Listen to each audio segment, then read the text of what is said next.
So hello dear students, now again this question was asked by an student and I am trying to explain it in a very simpler way. And if you also facing the same problem, you can also send me the message and I will try to make the video solution for you also. Now what is the question? Question क्या है समझते हैं. Where does the mirror needs to be placed? In a medium having refractive index 4/3, आपका refractive index given है यहाँ पर. If image is to be formed at the same place as object O. Yes. Now you can see here the image also. आप यहाँ पर इस image को भी देख सकते हैं. Now the question is what? Question ये पूछा गया है कि ये जो है मीडियम, इस मीडियम में आपके यहाँ पर कॉन्केव मिरर को रखा गया है. ये जो है आपका, ये ऊपर वाला जो है आपका, ये आपका कौन सा मीडियम है? ये है आपका रेयर मीडियम और ये है आपका denser medium.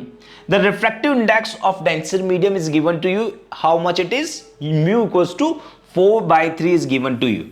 Yes. And now R is also given to you, means radius of curvature. Radius of curvature is also given to you, and how much it is? It is 15 centimeter. Now in case of if image is to be formed at the same place as object, तो जब भी हम concave mirror का concept पढ़ते थे तो concave mirror के concept में एक ही जगह ऐसा होता था जहां पर इमेज का फॉर्मेशन वही होता था जहां पर ऑब्जेक्ट होता था. और वो कंडीशन होती थी आपकी कौन सी? वो कंडीशन होती थी आपकी जब कॉन्केव मिरर इस तरीके से रखा हो. यस, नाउ आपको मैं यहां बताता हूं. तब जब कॉन्केव मिरर कहां रखा हो? जब कॉन्केव मिरर इस तरीके से यहां पर ये कॉन्केव मिरर हो और यहां पर आपका ये प्रिंसिपल एक्सिस हो और यहां पर सेंटर ऑफ कर्वेचर पर आपका ऑब्जेक्ट रखा हो. तो जब आपका सेंटर ऑफ कर्वेचर पर ऑब्जेक्ट रखा होगा तो उस ही कंडीशन में ऐसा होता है कि इमेज का फॉर्मेशन भी वही होता है. तो डेफिनेटली इस केस में भी ऐसा ही होने वाला है. इस केस में हम क्या करेंगे? हम ऑब्जेक्ट को कहां रखने वाले हैं? ऑब्जेक्ट को हम रखने वाले हैं कहां पर? ऑब्जेक्ट को हम रखने वाले हैं सेंटर ऑफ कर्वेचर पर, यानी कि सी मतलब जो रेडियस ऑफ कर्वेचर होता है यही आपका आर होता है. तो आर और C both are same and it is how much 15 centimeter is given to you.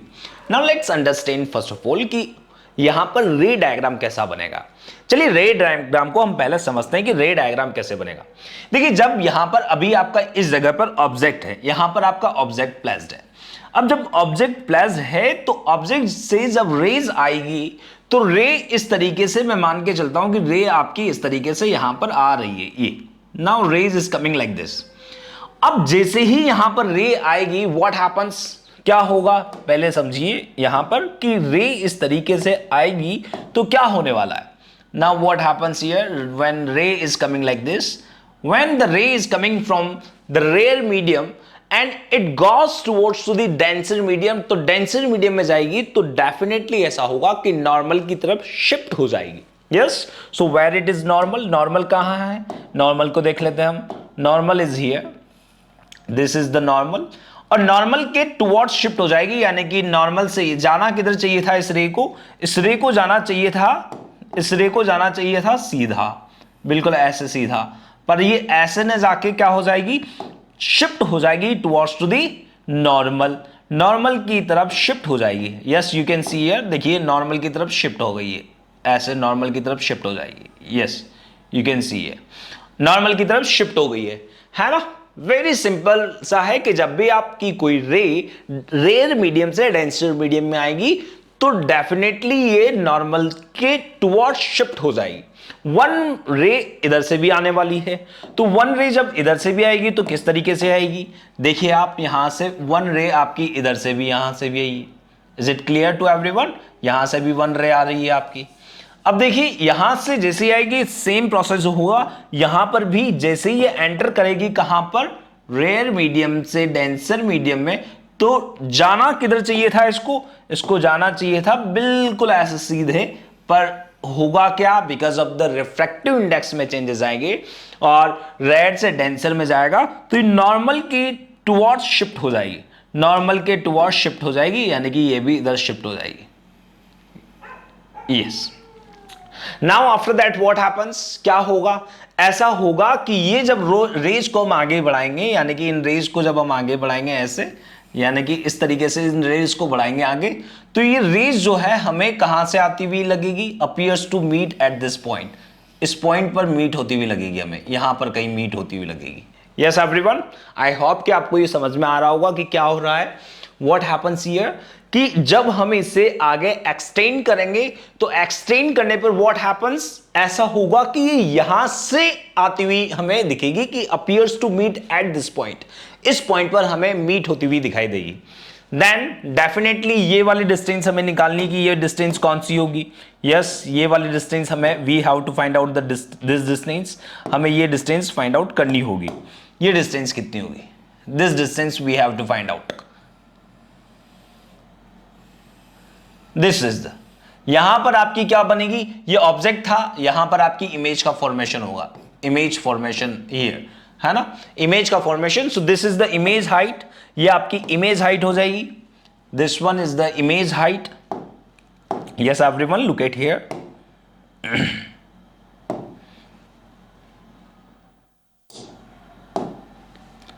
यहां से दिस वन, और ये जो है आपके यहां से यहां तक। Yes, so this one is image height HI और this one is object height HO। Is it clear?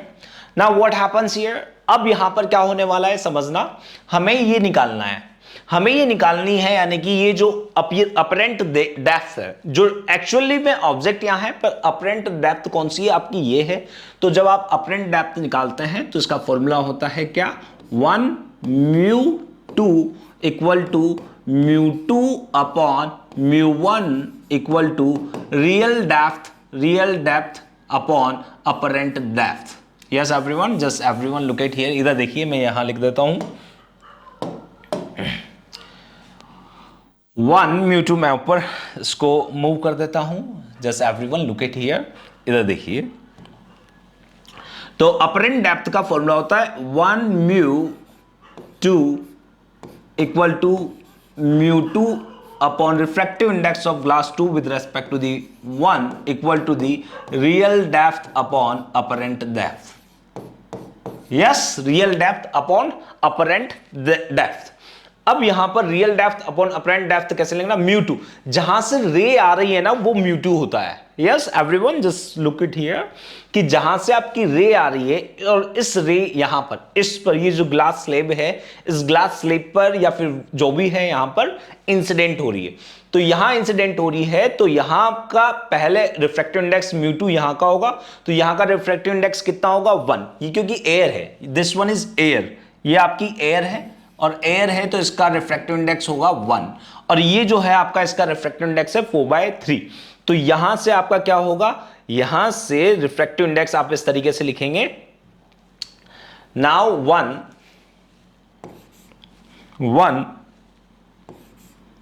Bye 4/3 equal to, देखिए रियल डेप्थ कौन सी है, real depth is what it is, real depth it is what, real depth is this one, यहां से यहां तक, ये real depth है 9, यहां से यहां तक की, मतलब इस सरफेस से हम मेजर करते हैं, ये वाली जो सरफेस है, इस सरफेस से आप मेजर करेंगे, इस वाली सरफेस से आप मेजर करेंगे, तो रियल डेप्थ आपकी कितनी आ रही है, 9।